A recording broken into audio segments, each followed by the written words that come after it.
escolhido, perdoado. Eu sou quem dizes que eu sou. Tu és por mim até o fim. Eu sou quem dizes que eu sou.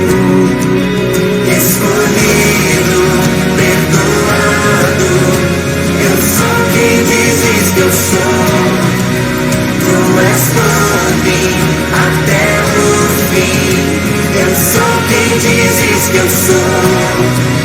Escolhido, perdoado. Eu sou quem dizes que eu sou. Tu és por mim até o fim. Eu sou quem dizes que eu sou. Oh, eu sou quem dizes que eu sou. Sim, eu sou quem dizes que eu sou. Que Deus liberta, livre em será. Sou filho de Deus, sim, eu sou. Em tua casa, ó Pai, há um lugar pra mim. Sou filho de Deus, sim, eu sou.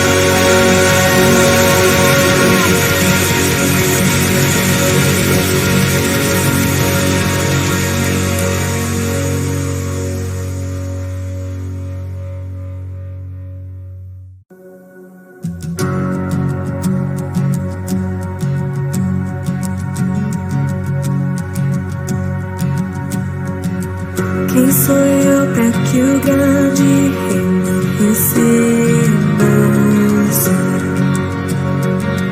Me perdi, ele me encontrou. Seu amor por mim, seu amor por mim.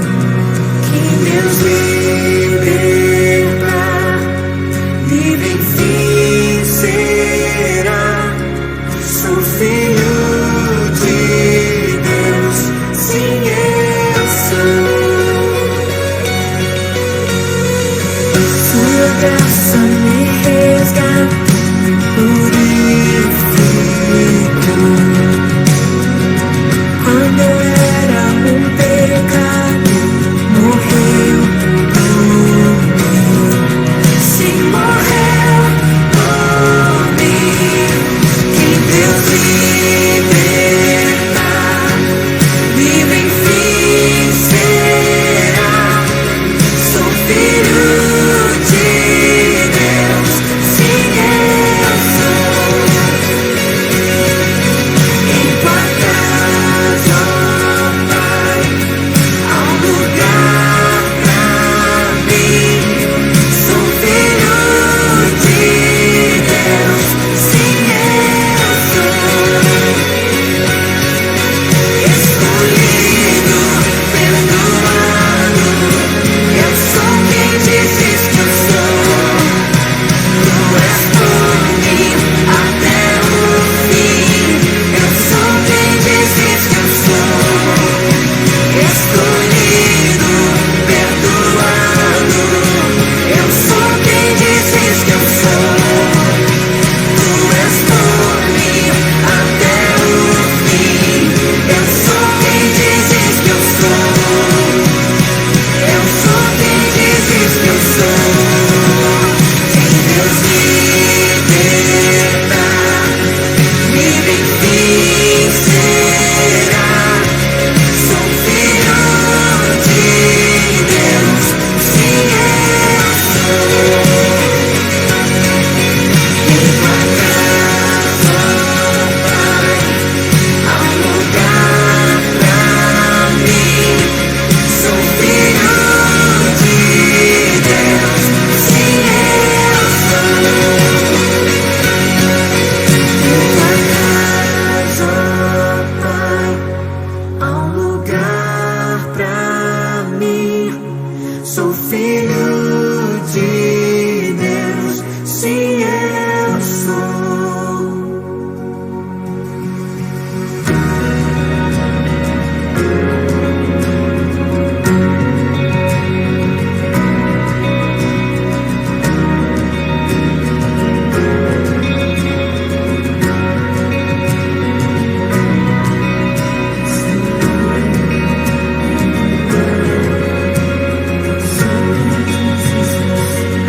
que o grande rei me recebeu.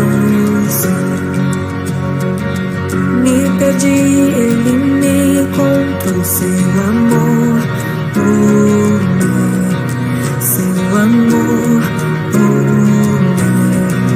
Que Deus libertar, livre enfim será.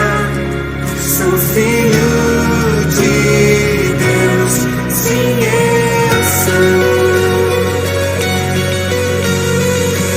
Sua graça me resgatou, me purificou. Quando eu era um pecador, morreu por mim. Sim, morreu por mim. Que Deus libertar, livre enfim será. Sou filho de Deus, sim eu sou. Em tua casa, ó Pai, há um lugar pra mim.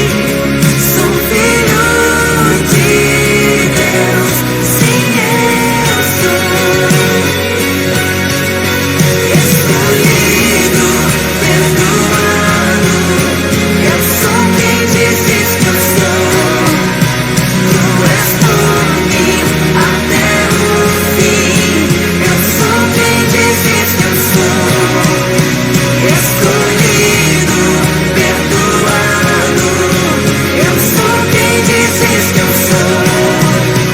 Tu és por mim até o fim. Eu sou quem dizes que eu sou. Eu sou quem dizes que eu sou. Quem Deus libertar, livre enfim será. Sou filho de Deus, sim eu sou. Em tua casa, ó Pai, há um lugar pra mim. Sou filho de Deus, sim eu sou. Em tua casa, ó Pai, há um lugar pra mim. Sou filho de Deus, sim eu sou.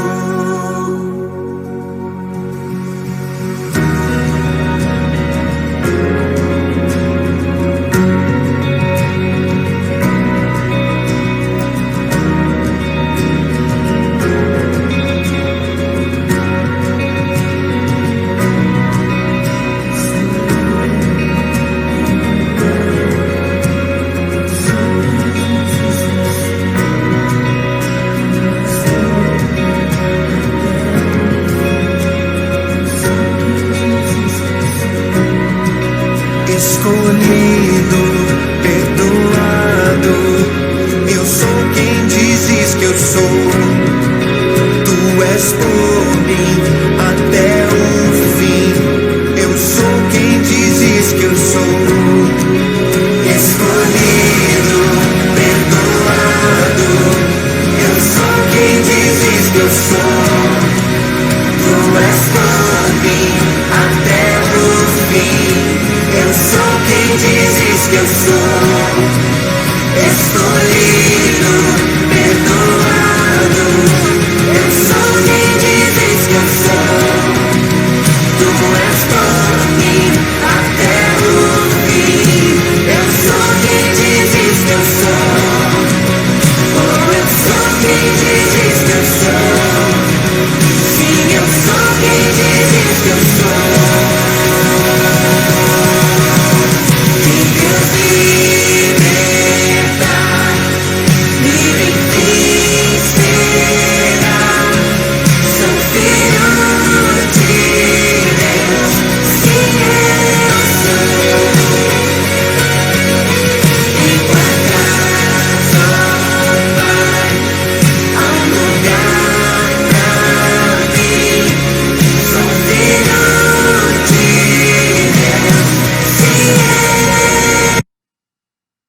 Oi, povo, tudo bem? Vocês estão me ouvindo bem? Tá tudo certo? Vão me falando aí, tá? A iluminação não é tão boa quanto da casa dos pastores, mas a câmera não é tão boa, o microfone não é tão bom, mas a gente se vira. Deixa eu ver quem que tá online aqui. Pastor, pastora, Ivonete, Felipe, Wilson. Quem mais que tá aqui? Deixa eu ver. Pastor Luizinho. Luiz, eu dei oi? Não, acho que não, né? Amanda, oi, Amanda. Quem mais aqui? Quem mais que eu não tô vendo, Carlos? Thelma, Luciano, Luciano. Luciano. Oi, Luciano. Luiz, O Luiz, eu dei oi. Lara Correia. Lara Correia. Oi, Lara. A Elga deve estar, a Gabriela deve estar, a Eli tá, que eu sei. Quem mais? Enfim, gente. Sejam muito bem-vindos. Ivonete já deu também oi. Ivonete, já dei oi. Marilza acabou de entrar. Alexia. Oi, Marilson. Oi, Alexia. Então, vamos lá, gente. Vão entrando aí. Eu vou olhando. A Luzinete tá aqui também. É que tá meio confuso aqui as pessoas. Tem pessoas num lugar, tem pessoas no outro lugar. A Elga tá aqui. Beleza. Gente, eu queria começar dando boas-vindas a todo mundo, né? E deixar uma palavra bem fofinha, que tá lá em 1 João, capítulo 4, dos versículos 7 ao 17. Eu vou ler. Minha Bíblia é enorme.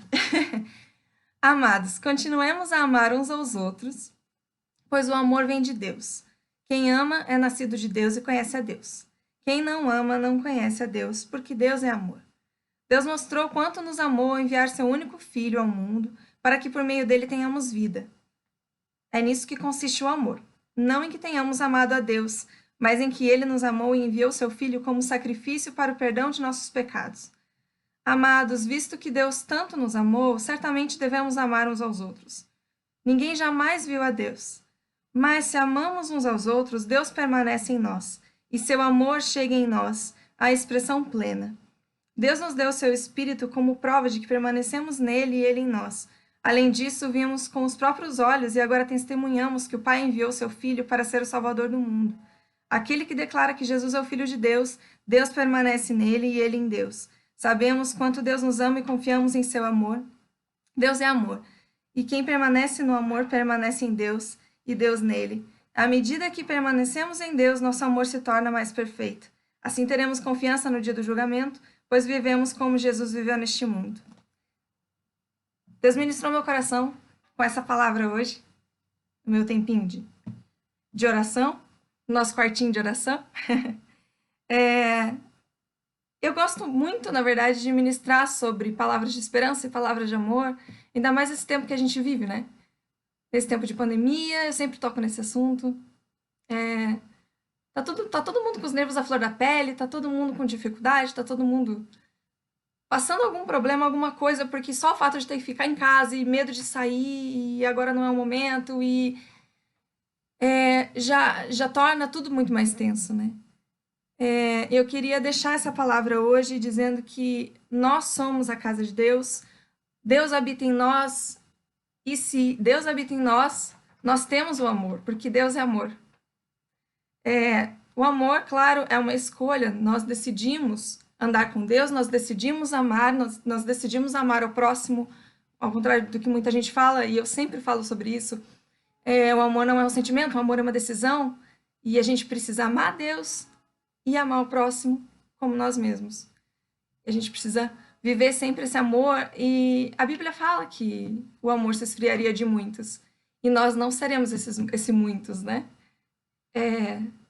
E é isso, gente. Eu quero deixar essa palavra para vocês meditarem durante a semana, e eu vou colocar um louvor daqui a pouquinho, que tem a ver com isso que eu tô falando também, tá bom? Então, vamos orar para começar? Senhor, em nome de Jesus, eu te agradeço por mais esse culto, Pai. Te agradeço por todo mundo que está assistindo. Te agradeço pelos que não estão pelos que estão em casa e não estão assistindo também, Senhor, por algum motivo. Mas, Deus, Eu te peço para que essa semana seja muito abençoada. Cuida de cada um, Pai, que nós aprendamos a amar como o Senhor nos ensinou, Pai, como é devido, Deus. Coloca teu amor no nosso coração todos os dias, Pai, para que a gente consiga transmitir para as outras pessoas. Deus, em nome de Jesus. Amém. Amém? Teve mais alguém aqui que entrou e eu não falei? Não, né? Jéssica, A Rodinei, Jéssica. Gustavo. Ixi, é muita gente agora. Zete. Glória a Deus. Então tá. Eu vou colocar o louvor então e vocês ouvem aí, tá bom? Até daqui a pouco.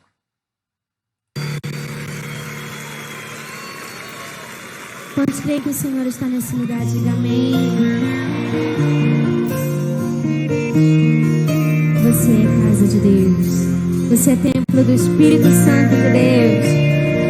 Oh, Jesus. Amado meu, entrego a Ti o meu coração.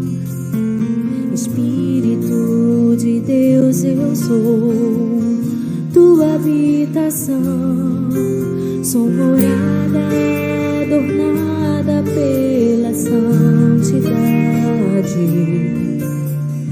Tua voz nessa geração. Amado meu, estou aqui e vejo pela fé o céu se abrir e derramar de tudo que Tu és, o amor do noivo pela noiva restaurada, corpo santo e família. Levanta suas mãos e diga: somos casa de Deus, somos casa de Deus, a morada do Pai. Contra ela nada prevalecerá. Somos um, Senhor, somos um no Senhor. Somos povo de Deus, Tua igreja resplandecerá.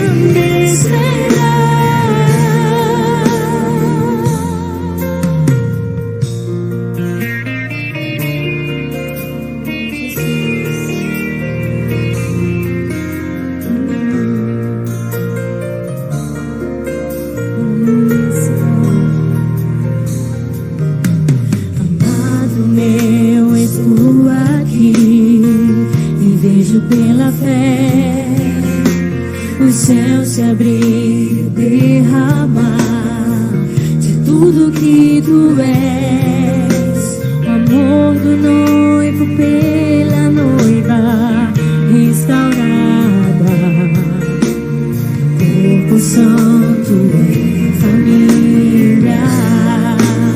Diga comigo: somos casa de Deus, a morada do Pai. Contra ela nada prevalecerá. Somos um, Senhor, somos um no Senhor. Somos povo de Deus, Tua igreja resplandecerá.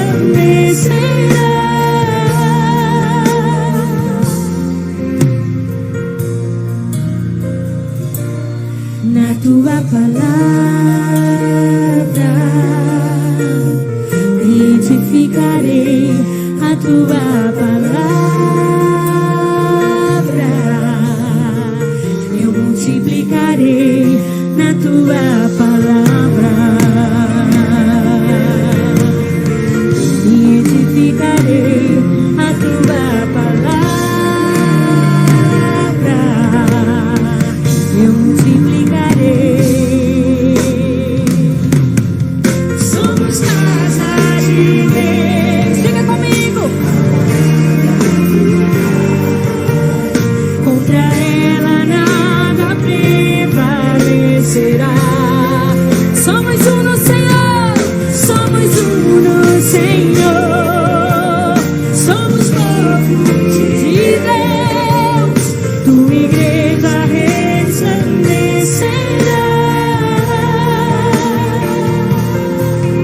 Contra ela nada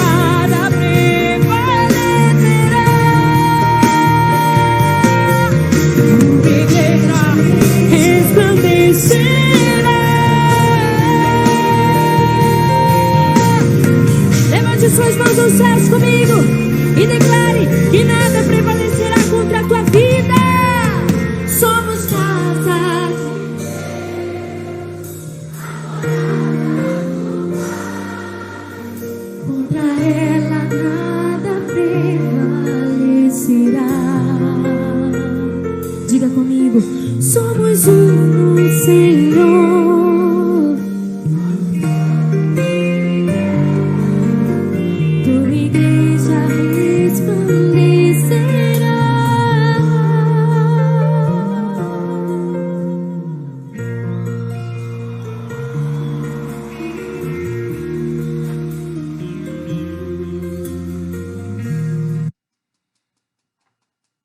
Tchau, Aline Barros! Então, galera, boa noite a todos. Hoje eu e a Marcela estamos conduzindo, então, esse momento de culto da nossa igreja, né, da Fonte Church Curitiba. Queria dar boa noite a quem mais que chegou ali. A Tassi, a Eli, a Marcela já tinha dado. Oi, a Kathleen, a Aline Duarte Ferreira. Olá, Aline Duarte Ferreira! Daniel Aparecido Ferreira, olha só, Daniel Aparecido Ferreira. Como vocês estão? Vocês estão bem? O Júnior e a Jéssica. E é isso aí, gente. Muito bem. Estamos honrados por esse momento. Eu queria pegar um gancho do que a Marcela estava comentando agora há pouco, sobre as pessoas estarem com os nervos à flor da pele nesse momento de crise que a gente está vivendo, né? Eu sempre converso com alguns amigos, com uns pastores, que é interessante esse efeito, principalmente, vamos falar em nós cristãos, né? Que as pessoas estão tendo essa crise existencial. Mas como os cristãos estão passando isso tudo? Eu penso assim que muito do sucesso da gente passar bem esse tempo se dá no que a gente construiu em Deus, no que a gente construiu de forma vertical. Não pela nossa milhagem de igreja, quantos louvores extravagantes a gente ouviu, ou quantos cultos a gente frequentou, sabe? Ou quantos ministérios de dança a gente assistiu, não desprezando esse tipo de coisa dentro dos fundamentos da igreja, né?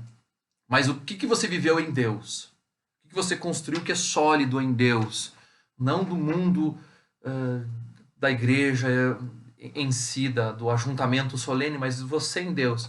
Essas coisas é que estão...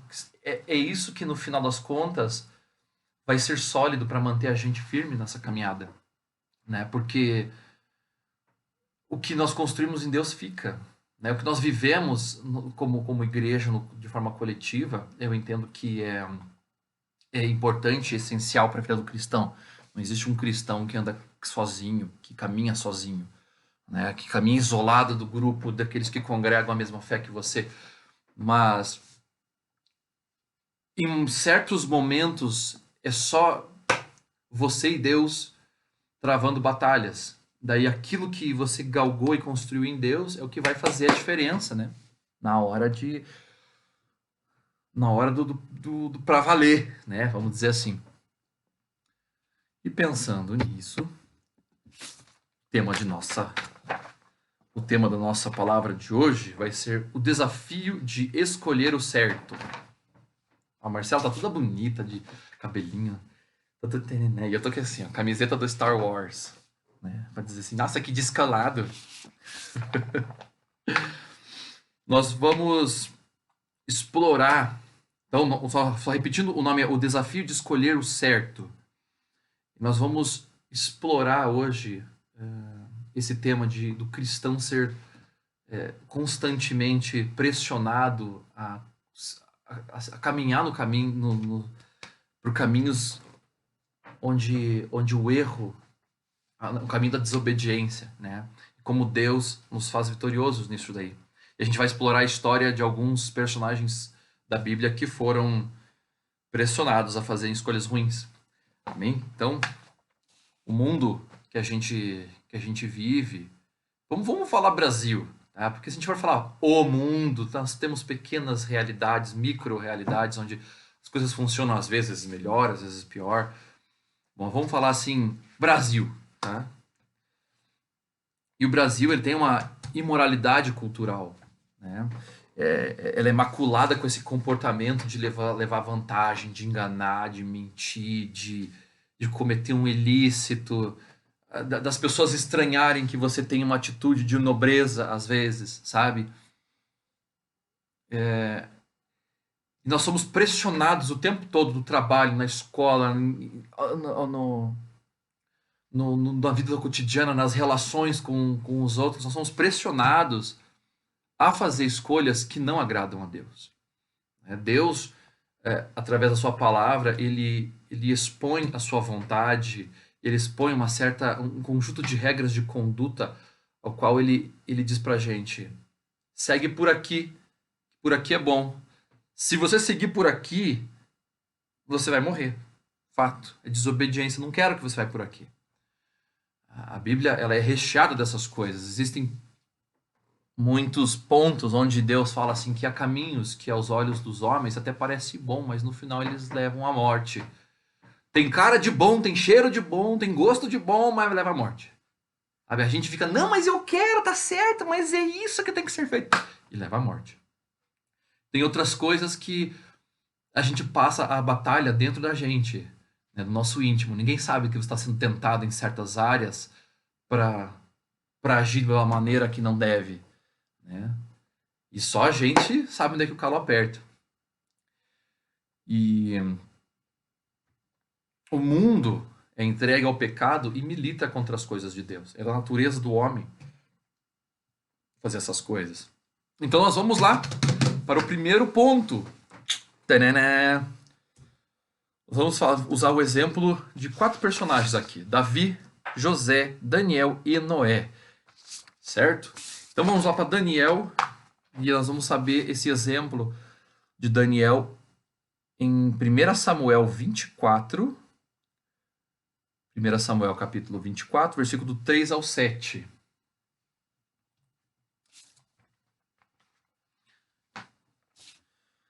Esse é um trecho que narra Saul perseguindo o Davi, tentando matar. Não, 24. É o Saul perseguindo e tentando matar Davi, e Davi correndo, né, do Saul fugindo aqui e ali. E diz o seguinte, passo a ler. Ele foi aos currais de ovelhas que ficavam junto ao caminho. Havia ali uma caverna e Saul entrou nela para fazer suas necessidades. Olha só, absolutamente o Saul estava vulnerável. Davi e seus soldados estavam bem no fundo da caverna. Eles disseram: Este é o dia ao qual o Senhor lhe falou: entregarei nas suas mãos seu inimigo para que você faça com ele o que quiser. Então Davi foi com muito cuidado e cortou a ponta do manto de Saul, sem que ele percebesse. Mas Davi sentiu-se bater-lhe o coração de remorso por ele ter cortado uma ponta do manto de Saul. E então disse aos seus soldados: Que o Senhor me livre de fazer tal coisa a meu senhor, de erguer a mão contra ele, pois ele é ungido do Senhor. Gente, o Davi, o Saul, ele tinha convocado 3.000 dos seus soldados de elite. Ele tinha chamado o BOP da época, né, para poder perseguir Davi e tentar caçar o Davi. E o Davi, dentro dessa pressão, ele podia, cara, se eu matar esse cara, acabou, entendeu? Eu já tenho a promessa, pai, eu vou pegar, vai ser fácil resolver esse problema. Porque normalmente existe a maneira certa de fazer e a maneira fácil de fazer. Ali a maneira fácil era passar a faca no Saul, acabou a história ali, a galera acabava essa perseguição, acabava esse problema. E Davi, ele apesar de estar com a faca e o queijo na mão, ele falou: não, eu não vou fazer porque eu sei que o certo não é isso. Esse cara tem a unção de Deus. Eu não vou tocar nesse que é ungido. Ele entendia que havia um princípio espiritual que regiam as hierarquias. Ele não podia simplesmente resolver do jeito dele, né? Aquele problema pertencia a Deus. Então, sendo um problema que pertencia a Deus, era Deus que tinha que executar a justiça. Se Deus achasse que era assim que tinha que ser feito. Evidente que depois vocês sabem que a história vai passar e então Saul morre e Davi se torna o rei. Mas não foi através da mão do Davi, ele executando a própria justiça. Então Davi poderia ter matado Saul enquanto ele estava vulnerável e não foi, e não fez. Então essa é uma assim, das grandes histórias, assim, que você fica, nossa, cara, eu naquele lugar dele, meu Deus do céu, eu tinha passado Meu Deus do céu, não tinha deixado quieto. Pois eu também. Eu tinha matado fácil. Nossa, fácil? Nossa, não tinha que chegar nessa. Nossa, Senhor, ungido. Nada, eu no lugar dele já tinha, não, velho. Tá ali, ó. Galera, não vou nem eu, passa que é teu, sabe? Tipo assim, 06, traz a 12. Entendeu? Dali já saía felizão. Mas, né, é por isso que ele era o rei, não nós. O próximo personagem, o personagem é o José. Nós vamos ver a história dele lá em Gênesis, capítulo 39, versículo 7 ao 9. José, essa é historinha infantil que passa na televisão, né? José, ele é vendido pelos irmãos aos escravos, que era o irmão mais novo, o pai amava mais ele. E daí ele é vendido como escravo, mas Deus o abençoava, né? Abençoava José. José, então, ele é comprado pelo Potifar, que era um cara que era um grande administrador dentro do governo do Egito. E então ele passa a administrar a casa do Potifar. O José passa a trabalhar lá e passa a prosperar tanto que o Potifar dá poderes para José para administrar tudo. Não tinha limites ali dentro da casa dele, a não ser a mulher do próprio Potifar, né? Você pode usufruir de tudo da minha casa, Potifar falava. Porque o menino tinha a mão de ouro, né? Deus fazia ele prosperar em tudo que ele fazia, tudo que ele tocava. Mas a mulher Potifar não valia muita coisa, como todos sabem na história, e tentava o José a se deitar com ela. Então vamos lá ver a historinha. Gênesis 39, do 7 ao 9. Assim deixou ele aos cuidados de José tudo o que tinha, tô falando do Potifar, e não se preocupava com coisa alguma, exceto com a sua própria comida. José era atraente, de boa aparência, e peraí, acho que eu li. É o 7, não é 39, do 7 ao 9? É, 39. Quer ler aqui? Uhum. Vamos lá, então, vamos por aqui. Isso aconteceu depois dessas coisas que a mulher do seu senhor pôs os olhos em José e disse: Deita-te comigo.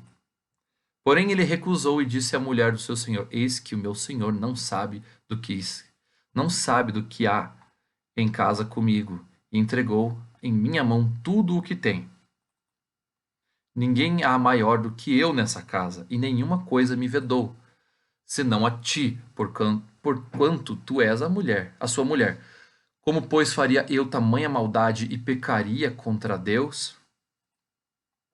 Cara, meu Deus do céu! Vocês entendem que ele tinha um princípio no coração. É quase que se fazendo verdadeiro aquela passagem que diz assim: guardei a tua palavra no meu coração para não pecar contra ti. E José, ele tinha esses princípios sólidos guardados no coração. Então, quando isso aconteceu, ele pensa assim: isso é uma maldade muito grande que eu faria com o meu Senhor, e eu pecaria contra o meu Deus. Como eu poderia fazer uma coisa dessa? Então, ele poderia fazer, poderia.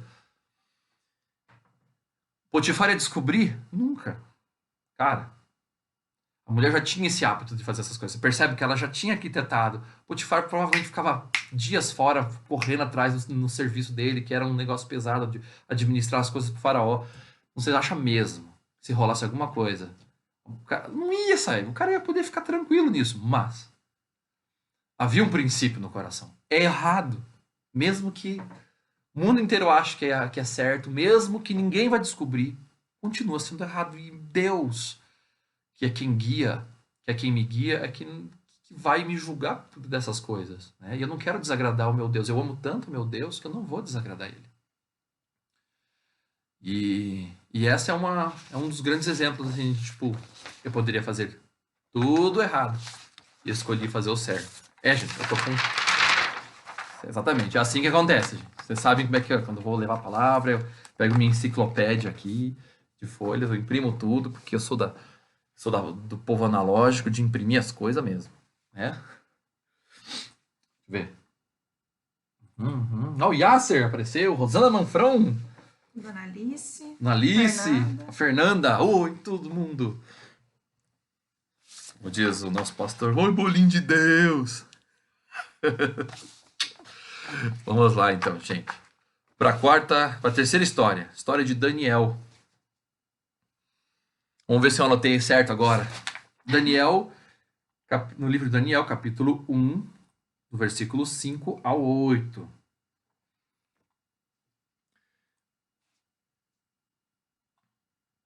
Então, antes disso, o povo de Israel havia sido conquistado e o rei pediu para que, isso daí já é na época uma das vezes que o povo de Israel foi conquistado por outros povos mais poderosos. E nesse caso, o rei pede para que os melhores dentre os jovens do povo de Deus fosse escolhido para viver dentro do palácio. Aqueles que eram alfabetizados, que tinham que sabiam ciências, pessoal inteligente, forte, hábil, sabe? Que fosse galera de ponta para servir no palácio. Eles receberiam um treinamento durante alguns anos para poder servir o rei. Eles vão aprender toda a cultura da Babilônia, né, no caso, e me corrijam, tá? Esqueci de pegar o nome aqui.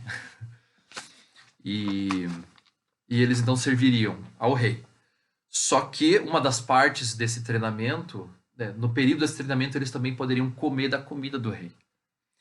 E aí que é onde aperta o calo, a comida do rei, os manjares do rei. Apesar de ser uma comida da melhor qualidade, vamos dizer assim, tinha lá todo tipo de carne, fruta, vinho, sabe assim, do bom e do melhor. Aquele tipo de comida era consagrado aos deuses que o rei, porque o rei tinha essa crença de que comer a comida consagrada aos deuses, ele receberia a bênção desses deuses. E essa comida, que era comida pelo rei, foi então servida para esses jovens. E são 4 garotos, né, que é Daniel, Ananias, Misael e Azarias, eles decidiram não se contaminar com as comidas do rei, porque havia um princípio de Deus de dizer, não se contamine com a comida que é oferecida aos ídolos. Eles falaram, nós não vamos, vamos escapar dessa. Então, vamos ler? O rei lhes determinou a porção diária das iguarias do rei e do vinho que ele bebia, e que assim fossem mantidos por 3 anos, para que no fim destes pudessem estar diante do rei. E entre eles se achavam dos filhos de Judá, Daniel, Ananias, Misael e Azarias. E o chefe dos eunucos lhes pôs outros nomes, a saber, a Daniel pôs o de Beltsazar, a Ananias de Sadraque, de Misael de Mesaque e de Azarias de Abdnego. E Daniel propôs no seu coração que não se contaminaria com a porção das iguarias do rei, nem com o vinho que ele bebia. Portanto, pediu ao chefe dos eunucos que lhe permitisse não se contaminar. Ou mais uma ainda. Ora, Deus fez com que Daniel achasse graça e misericórdia diante dos chefes dos eunucos. Mais uma. E disse o chefe dos eunucos a Daniel: Tenham medo do meu senhor, o rei, que determinou a vossa comida e a vossa bebida, pois porque veria ele os vossos rostos mais tristes do que os dos outros jovens da vossa idade, assim poria em perigo a minha cabeça para com o rei. Mais uma. Então disse Daniel ao despenseiro a quem o chefe dos eunucos havia constituído sobre Daniel, Ananias, Misael e Azarias: Experimenta. Peço-te que os teus servos os teus servos 10 dias e que nos deem legumes a comer e água a beber. Então se examine diante de ti a nossa aparência e a aparência dos jovens que comem a porção das iguarias do rei. Conforme vires, procederás para com os teus servos. E ele consentiu isso e os experimentou 10 dias. E ao fim dos 10 dias apareceram seus semblantes melhores e eles estavam mais gordos de carne do que todos os jovens que comiam as iguarias do rei. Interessante, né? Que eles se abstiveram, eles deram aquela contornada, Deus ajudou e não, amoleceu o coração dele, vai dar bom, vamos fazer essa experiência e vamos ver o que vai dar. Não tem problema não. Se a gente ficar ruim, se a gente ficar prostrado com cara de cachorro magro, aí a gente come as comidas do rei. Né? Mas, se não, a gente continua. Beleza? Beleza. O cara fez esse teste durante 10 dias. E nesses 10 dias, depois de 10 dias, eles estavam melhor que os garotos comendo picanha. Né? Deus faz milagres, né? Eu nunca vi alguém comer picanha e não comer carne e ficar bem. Então, o que a gente pode entender desse aqui, isso dá pra gente explorar metáforas e metáforas, meu Deus do céu, pra quem prega, isso dá pra fazer um monte de paralelos. Não quero, não, obrigado. Que o Daniel, ele escolheu não se contaminar com a comida do rei. Então, isso dá pra gente usar, como eu estava falando, diversas metáforas. E a vida é assim, né? Quantas vezes diversas banquetes são postos diante de nós para que a gente pegue desse banquete, mas ele é contaminado. Quantas coisas que parecem bons, né, pra gente. Quantas propostas são feitas pra gente que parecem que tem tudo para dar certo, tá tudo certo, é maravilhoso, meu Deus do céu, meu Deus do céu, meu Deus do céu. E a gente às vezes não procura Deus para ver se é aquilo mesmo, né? E a gente busca pela nossa própria força e dá com a cara na parede. Por quê? Porque o último que foi consultado nessa história é o que a gente mais diz que é, né? O que mais deveria ser consultado, em primeiro lugar deveria ser consultado, né? E a vida é assim. E a gente escolhe ir lá e pegar do banquete envenenado. Eu sei que vocês estão... Eu quero que vocês meditem nisso, porque eu tô falando aqui e um monte de coisas deve estar passando na cabeça de vocês. Assim, olha, eu me lembro de uma situação assim. Me lembro de uma situação assim. Uma outra questão que foi assim pra mim. Nossa, bem assim. Cara, porque é muito verdade. A gente, como cristão, passa isso. Porque o mundo, ele quer assim. Ele vai tentar arrancar a gente do prumo, entendeu? Pra gente achar que tá indo bem, que tá provando dos frutos do melhor dessa terra, mas não tá.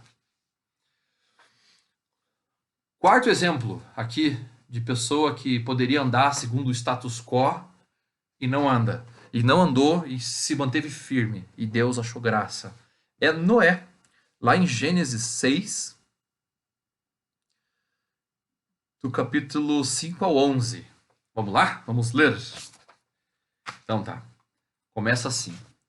E viu o Senhor que a maldade do homem se multiplicara sobre a terra e que toda a imaginação dos pensamentos de seu coração era só má continuamente. Então arrependeu-se o Senhor de haver feito o homem sobre a terra e pesou-lhe em seu coração.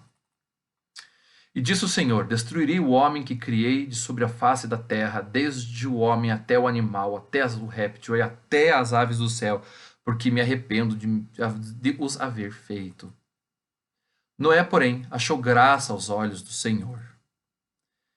Estas são as gerações de Noé. Noé era homem justo e perfeito em suas gerações.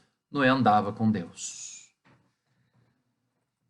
E é isso aí, vamos parar por aqui. Então vocês percebem que havia uma geração de humanos na Terra que já estava completamente corrompida. A ponto de Deus se nojar daquilo e falar, cara, eu vou matar tudo e vou resetar o planeta, que não dá. Todo mundo tá indo... Não, todo mundo não. Vírgula. Matei Noé. E diz lá que Noé era o homem justo e perfeito em suas gerações. Noé andava com Deus. E que importância é andar com Deus saber da vontade dele de perto. Deus poupou a raça humana, né? Porque, teoricamente, Deus matou todo mundo, só sobrou Noé.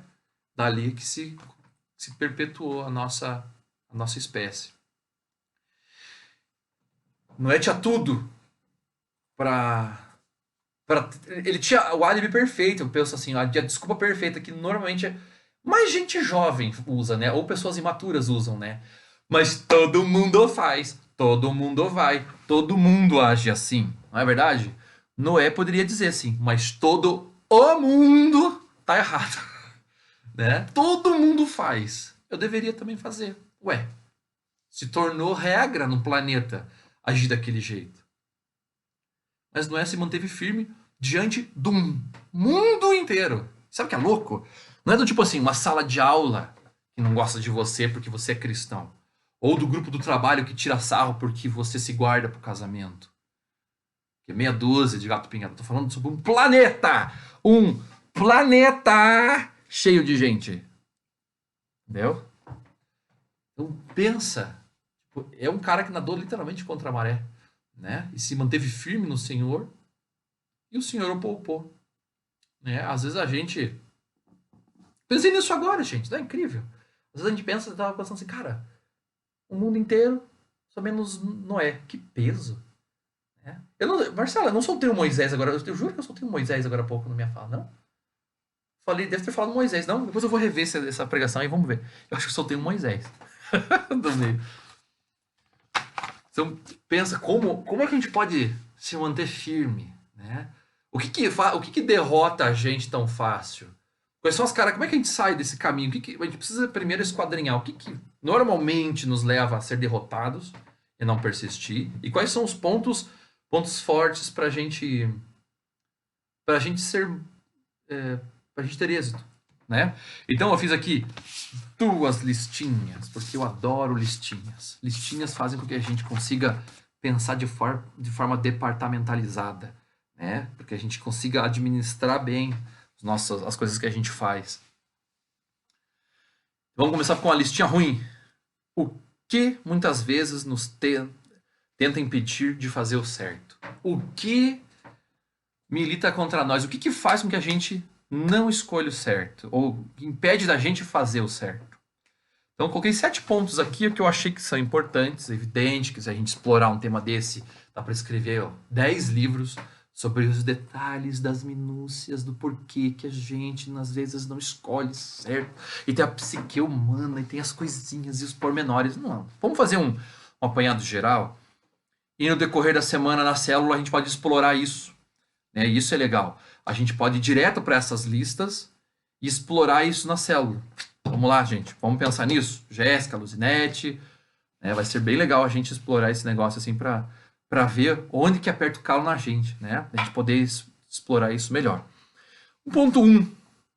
O que faz com que impede que a gente escolha fazer o certo é não ter Jesus como o Senhor de nossas vidas e de nossas decisões. E daí você pode me dizer às vezes assim... Então quer dizer que uma pessoa que não tem Jesus não escolhe o certo? Não estou dizendo isso. Como nós estamos falando aqui, estamos explanando sobre princípios de Deus para o povo que professa essa fé, nós vamos gravitar nosso tema dentro desse universo.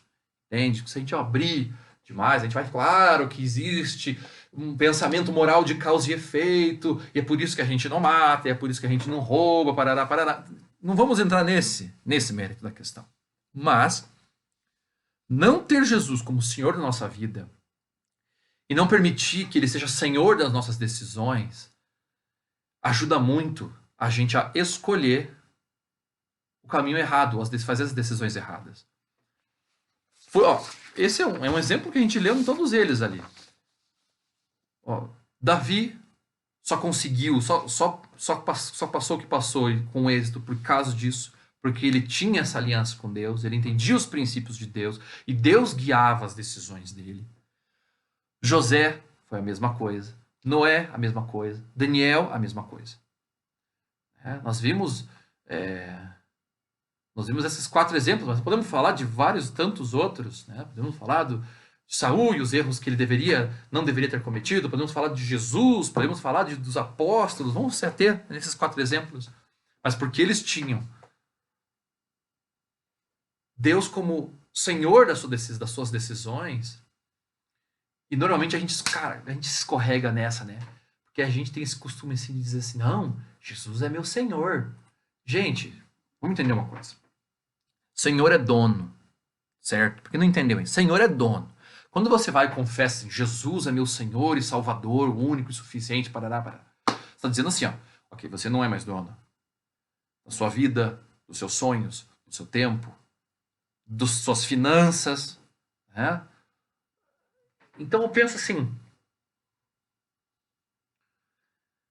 se nós somos cristãos e confessamos Ele como Senhor da nossa vida, teoricamente, Ele deveria ser Senhor das nossas decisões e deveria ser consultado. Não é verdade?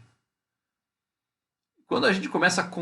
É um sintoma de que há algo errado com a nossa relação com Deus isso. Quando a gente começa a não consultar a Deus para as decisões importantes da nossa vida. Né? Começa assim com as decisões importantes, depois as decisões do decorrer da vida que não são tão grandes, a gente começa a também não ter. Deus já não está mais nessa. Né? A gente percebe então que quando ele é o último a ser consultado, ele já não é mais tão senhor da nossa vida. A gente precisa rever a nossa relação com ele. Se você se encontra, estou falando isso, se você está percebendo que tem pontos pendentes da tua vida nessa área, começa a analisar, começa a se autoanalisar e ver onde é que está falhando, onde é que você perdeu o fio da meada. Você não começa assim de uma hora para outra, assim. A partir de agora, vou tomar minhas decisões por conta própria. Cara, isso não acontece. Isso começa... É um fiapinho, sabe? É uma aberturinha que você dá e aos pouquinhos aquilo vai se tornando, vai tomando proporções que se perde o controle no futuro. Então é bom, por isso que eu falo assim, tenta encontrar o fio da meada. O que disparou isso? O que fez com que você começasse a não achar mais o caminho? É importante a gente meditar às vezes, fazer esses sorilóquios, né? Vamos dizer assim, essa conversa consigo mesmo, pensar, e aí, Carlos, qual é? Você está vendo a situação que você está? Aham, tô vendo. Por quê? Você está entendendo? Olha só, olha o teu estado.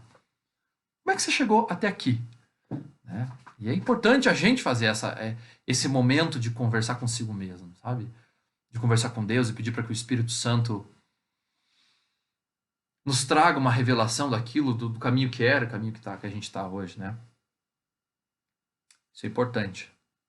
Segundo ponto, esses 7 pontos que eu vou colocar, eles meio que se convergem, eles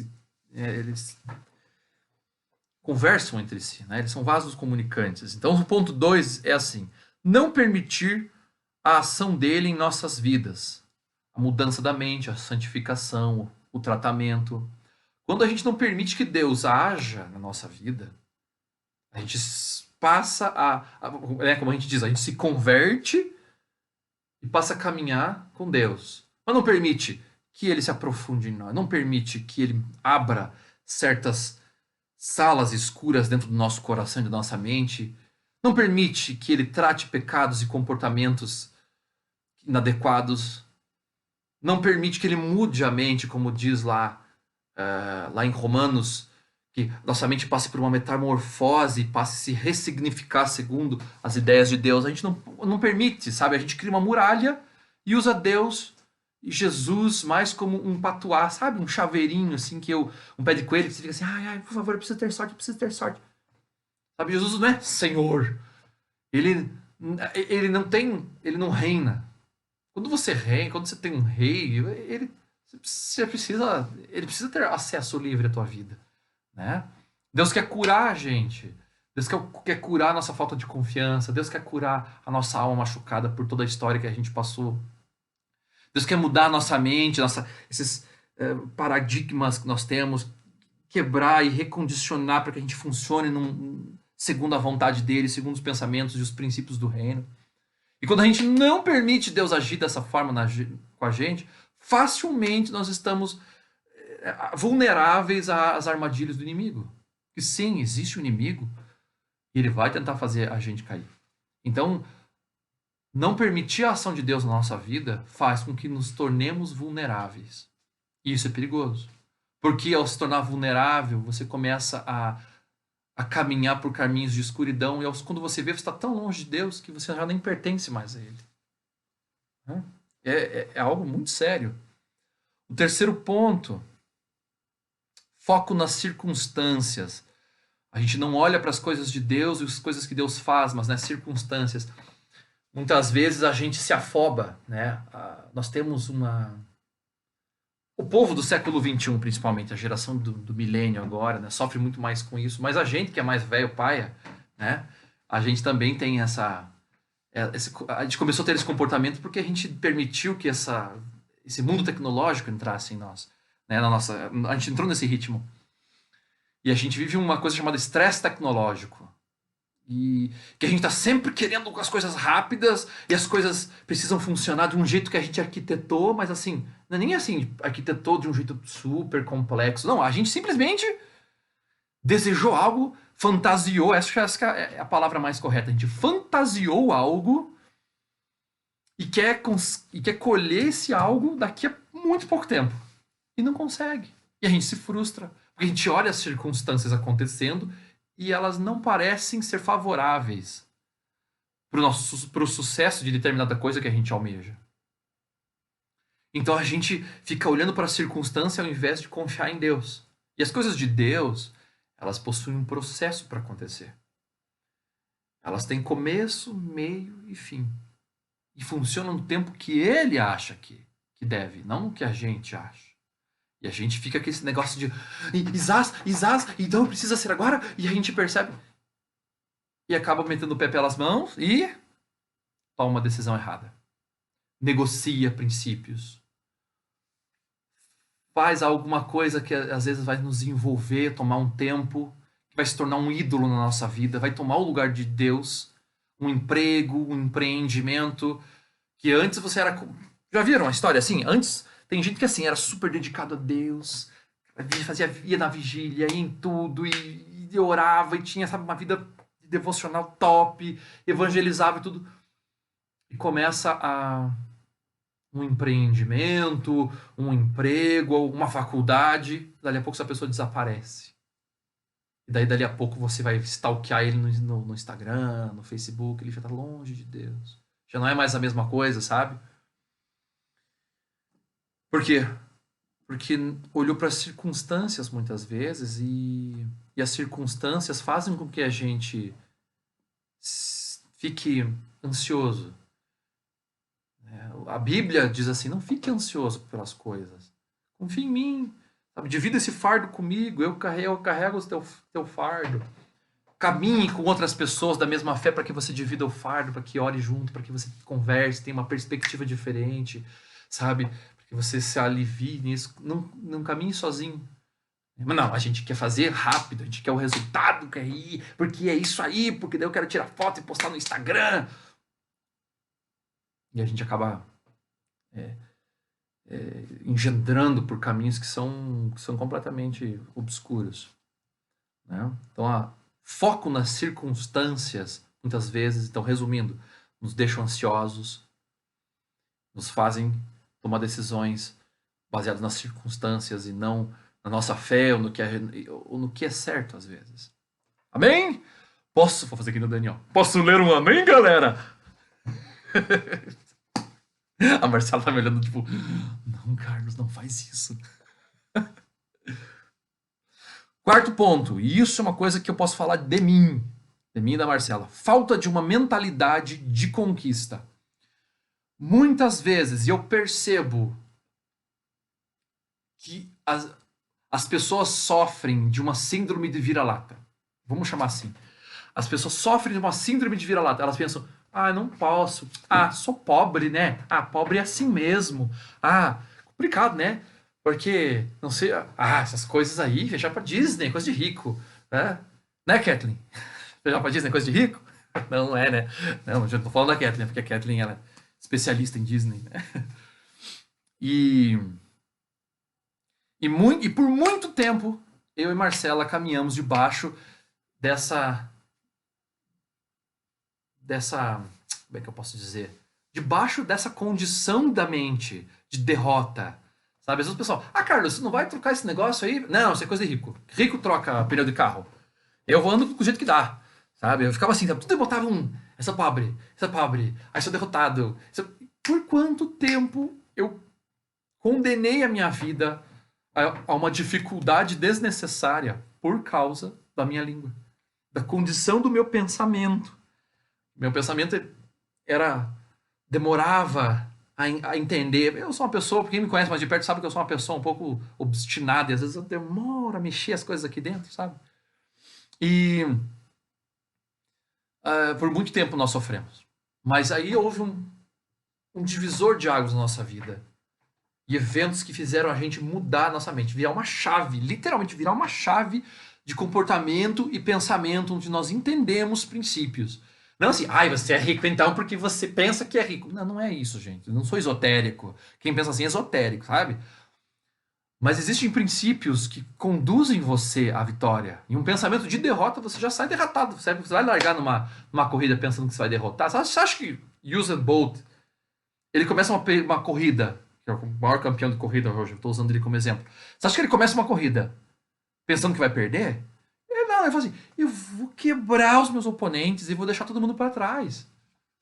Porque você já entra com sangue no olho, entendeu? Eu vou pegar esse negócio e eu vou vencer.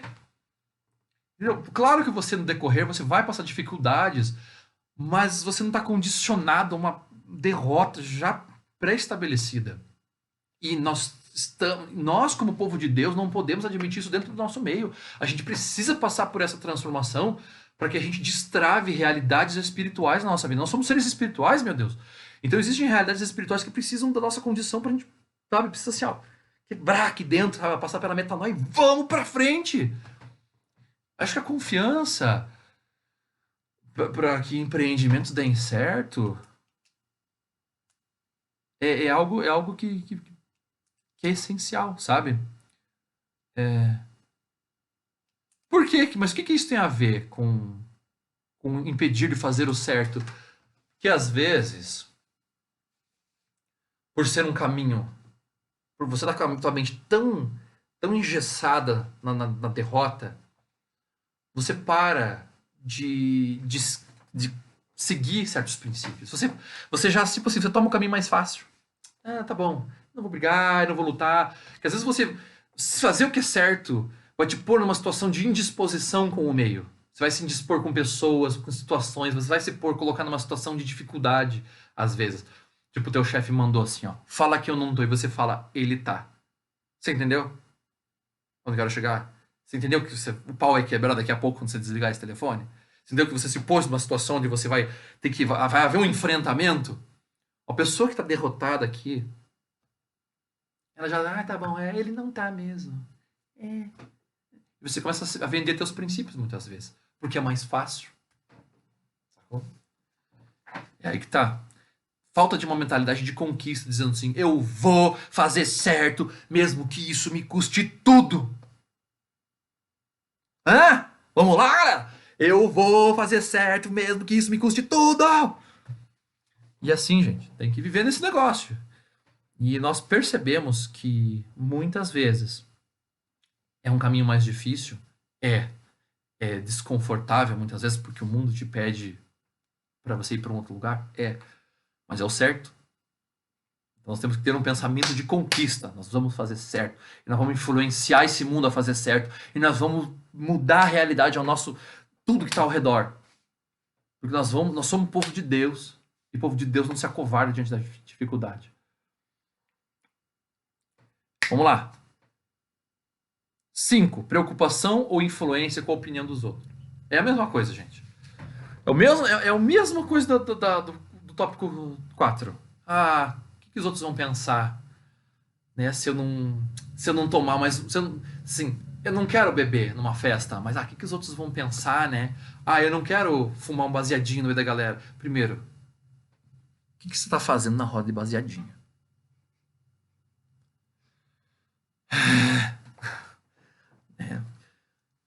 Ah, mas né, tô ali, tudo pede para isso, então eu vou ceder, sabe? Medo do que as pessoas, que as pessoas vão dizer, o que elas vão pensar. E isso já está linkado ao próximo ponto, que é o ponto 6, que é a falta de identidade. Falta de identidade, ela faz com que a gente abrace determinados comportamentos sociais para que a gente, então, tenha uma identidade de grupo, e isso gera um alívio na nossa vida. Assim, agora eu pertenço a um grupo. Então você fica até mais tranquilo, assim, porque você já sabe quem é. Gente, quem pode te imprimir uma identidade em você é Jesus. Nós precisamos, se você não tem isso, se você percebe que você tem isso, busque o teu pastor, o teu discipulador, uma pessoa de confiança, uma pessoa de Deus. Tá? Não vai se abrir com carinha da rodinha do baseado. Não é. Ele não é uma pessoa para você se abrir. Pessoa assim, ó, de confiança, que você entende que tem princípios e que você pode dividir esse fardo. Porque senão você vai ficar o resto da vida tomando decisão após decisão ruim e negociando princípios e negociando sua vida. Né? Medo de se frustrar seria o 7º ponto aqui. A mesma coisa. Né? Que todos eles casam esses temas, né? Ah, mas eu não vou nem enfrentar esse desafio. Eu vou ficar aqui. Eu vou dar para trás, vou escolher um caminho mais fácil, porque o outro caminho é desafiador e aí tá bom, né? Porque senão eu vou me frustrar, eu já me frustrei, tô com a alma machucada. Bom, chega de falar de desgraça, já passei do meu tempo. A Marcela já fez assim, ó. Então, significa, né, que eu achei que estava indo rápido demais, eu tirei o pé do acelerador e agora tirei demais, né? 5 pontos rápidos, então. Como conquistar e vencer as pressões e fazer as escolhas certas. Ponto 1. Parece bobo, mas saber diferenciar o certo do errado. A primeira coisa e ponto mais essencial que a gente precisa é saber diferenciar aquilo que é certo daquilo que é errado. Porque como é que você vai saber diferenciar aquilo que é certo do que é errado se você não sabe a diferença? Então você precisa entender isso. Você vai buscar isso aonde? Os princípios de Deus. A palavra de Deus vai te dizer: isso aqui, esse caminho é ruim, esse caminho é bom. Escolhe esse caminho aqui, que é o bom, né? Aqui na minha direita. Escolhe aqui o caminho que é bom. Por quê? Porque para lá é morte. Vocês entenderam? Então você precisa amadurecer os teus princípios, precisa se alimentar de princípios para você poder então criar esses indexadores em você e saber o certo do errado. Parece bobo, parece infantil, mas como você vai saber escolher se você não sabe o que é a diferença do certo e do errado? Não é mesmo? Ponto 2. Ter intimidade com Deus. Todos esses caras que eu narrei ali tinham intimidade com Deus. Eles andavam, existem alguns pontos que ele fala, e andava com Deus. Homem segundo o coração de Deus. Os livramentos que Deus fez para essas pessoas, porque eles caminhavam em retidão, segundo os princípios de Deus. Então, ter intimidade com Deus faz com que a gente reconheça a voz dele dentro da adversidade. Não a voz audível, mas o Espírito Santo gerando dentro de nós uma convicção concreta daquilo que é da vontade de Deus. Entende? Isso você só consegue tendo intimidade com ele, se fechando no teu quarto e orando. Isso sim, ter uma relação com ele. Ponto 3. Ter uma identidade bem resolvida ou bem estabelecida. Aquele ponto que eu tinha conversado. Se você não tem uma identidade, qualquer vento de doutrina te leva, qualquer grupinho te leva, qualquer identidade que o mundo tentar te imprimir em você, pega. Né? Mas uma identidade bem estabelecida é aquela identidade que Deus vai imprimir em nós. A identidade do céu, do reino, e todas as coisas que Deus tem para nós. Então, a gente entender a nossa postura em Deus, quem nós somos em Deus e quem é Deus em nós e para nós. Qual é a nossa... Quando você tem isso, quando você tem esse estalo, você muda para um outro patamar de realidade, você vê as coisas de uma forma mais clara, você compreende e sabe identificar as astutas ciladas do inimigo, sabe? Ponto 4. Ter um chamado, uma visão. E acho que isso eu vou Não vou nem falar o ponto 5, porque o ponto 5 eu já falei anteriormente, vou terminar no ponto 4. Ter um chamado e uma visão. Você que é cristão. Gente, pelo amor de Deus, isso é uma coisa triste que eu vou falar. Muitas vezes, por muito tempo eu pergunto assim, chega pra uma galera que já tá ali caminhando já faz um tempo assim, e aí, qual que é o teu chamado? O que Deus tem pra você? Então assim, eu não vou falar, eu não vou fazer esse tipo de pergunta, ou fazer esse tipo de confronto. Uma pessoa que entrou ontem, tá pegando a matéria agora, sabe? Mas assim, tem um cara que tá lá desde o antepera maternal na igreja, caminhando com Deus, sabe? Tem uma milhagem aí, você pergunta assim, e aí? Qual é o teu chamado? Qual é a visão? Você tem uma visão que Deus te deu sobre algo que Ele tem pra você? A pessoa, hã? O quê? Ah, sei lá, tipo... Mano, como é que você anda? Como é que você anda? Um certo tempo com Deus, sem ter essa mínima revelação daquilo que Deus quer pra você. Não tem cabimento. Você não ter algo que queime no coração, uma visão de um lugar assim. É pra lá que eu caminho e é isso que eu quero. Como você não tem? Porque isso é o que faz ter solidez em momentos de crise. Você olhar no meio da tempestade e das circunstâncias e dos manjares que te põem diante de você e das coisas mais malucas que podem acontecer. É isso que te mantém em pé. É isso que você vive com Deus e Deus te dá assim, é pra lá que eu quero que você vá. E você bota aquilo como referencial. E apesar de todas as intempéries e todas as coisas e propostas indecentes, você continua caminhando para chegar naquele alvo. Paulo fala sobre eu aponto pro alvo e vou caminhando em direção lá. Ele não fica assim, olhando para as circunstâncias, para as situações. E quando você não tem essa firmeza de para onde você está indo, você fraqueja no caminho, cedo ou tarde. E as escolhas certas passam a não ser mais escolhidas. Sabe? Eu passei por muitas crises existenciais nos últimos anos. Assim, teve anos e eu achei que ia ficar louco. E eu acho que o ano 2012 foi um ano bem tenso pra mim, assim, foi um ano bem terrível. Eu só orava durante aquele ano, assim. Deus não deixa eu ficar louco. Foi um ano que eu só falava assim, Deus não deixa eu enlouquecer. Um ano bem tenso. Teve anos assim que eu pensei que eu não ia dar conta, não ia dar pé, sabe? E como é que a gente passa, como é que eu passei isso? Esse último ponto é um ponto que fala muito comigo. Porque eu entendo que se eu não tivesse um alvo para olhar, não, mas existe um ponto onde Deus quer que eu chegue. Deus tem um propósito para mim, e não assim, da boca para fora, como um jargão evangélico. Deus tem um plano para você, querido, querida. Não, algo real, algo concreto. Deus realmente tem um plano e Ele quer que você chegue lá. E você vai fazer assim, assim, assim, e eu quero isso, isso, isso. Conhecer isso da parte de Deus faz com que a gente gere essa convicção em nós, eu vou e nada vai me fazer desistir. Significa que a gente não vai passar por uma série de intempéries, de tentações, de escorregões, entendeu? Mas é que não faz a gente desistir de caminhar, né? Que eu acho que é o mais importante. Então,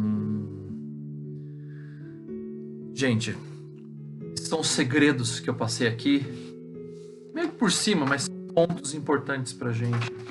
Deus tem uma palavra pra gente lá em Deuteronômio 30. Eu gosto dessa palavra. A palavra diz muito. Essa palavra diz muito sobre que eu penso da parte de Deus. Deus fala muito comigo, assim. 30, 19 ao 20. Só um pouquinho.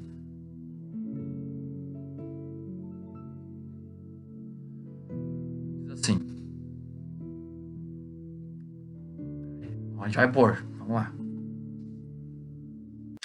Os céus e a terra eu tomo hoje por testemunhas contra vós, de que eu tenho proposto a vida e a morte, a bênção e a maldição. Escolhe, pois, a vida para que vivas tu e a tua descendência. Amando ao Senhor teu Deus, dando ouvidos à sua voz e achegando-te a Ele, pois Ele é a tua vida e o prolongamento dos teus dias, para que fiques na terra que o Senhor jurou aos teus pais, Abraão, a Isaque e a Jacó, que lhes havia de dar. Deus ele faz assim, ó. Gente, tá aqui, ó. Vida e a morte. Bênção e maldição. E ele tá dizendo assim, gente, escolhe a vida. Escolhe a vida para que tu e a tua descendência, para que tudo te vá bem. Ele já tá dando a letra. Não adianta chorar depois, dizer assim, ai, eu não sabia. Eu tô apresentando, gente, aqui e aqui.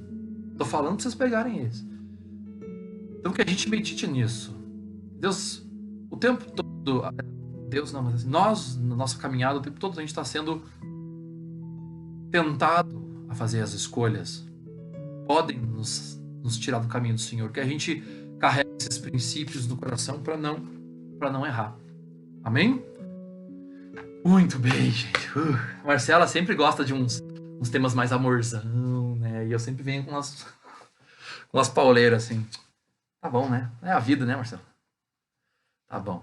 Então agora a gente vai pro momento GR Kids.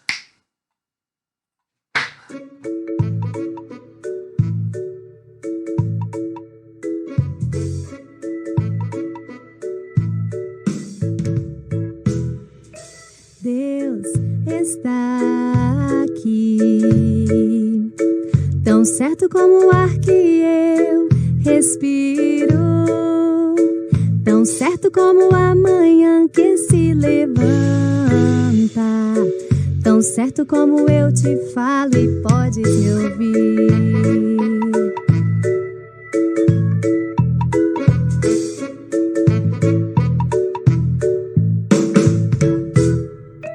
Deus está aqui, tão certo como o ar que eu respiro, tão certo como a manhã que se levanta, tão certo como eu te falo Oi. e podes me... Deixa eu abaixar aqui a música. Oi, agora é a tia Marcela que chegou. Gostaram do meu laço? Eu tenho um laço. Gente, vamos pro Momento Kids, então. Chama a criançada aí, se eles já não estiverem junto, tá? Eu vou passar a tarefinha da semana, tá bom? Que pra quem chegou agora, toda semana a gente tá passando um versículo para as crianças memorizarem, tá bom? Daí vocês mandam um videozinho das crianças falando o versículo decorado, mandam para a pastora, mandam no grupinho que a gente criou das crianças da igreja. Se você não tiver no grupinho, pode falar comigo, tá bom? Eu vou colocar aqui,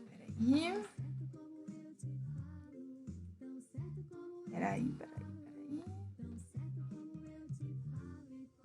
Cadê o versículo? Aqui o versículo. Tá tudo bem? Vamos, lagzinho. Mas ele... Gente, tá dando uma tremidinha no vídeo de vocês, mas acho que o áudio tá bom, né? Eu não sei se é a internet Tá bom. aqui, eu não sei o que tá acontecendo. Mas não tem problema, vamos continuar. Então, o versículo dessa semana tá lá em Colossenses 3:23. Tudo que você fizer, faça de todo o coração como se fosse para Jesus. E não é só para decorar, é para botar em prática também, tá bom? Combinado? Vou deixar um pouquinho aqui na tela para vocês decorarem. E enquanto isso, eu queria falar que... Não anotei, mas semana que vem a gente tem a nossa Escola Bíblica de Férias. É um evento nacional, tá bom? Organizado pela Fonte.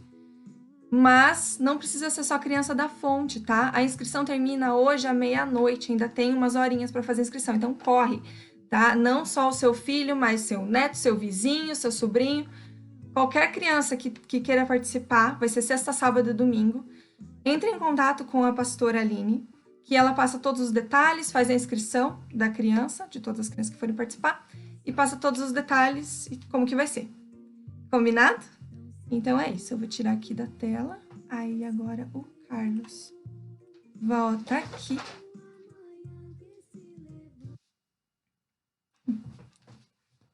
Só pra gente dar um tchauzinho. Gente!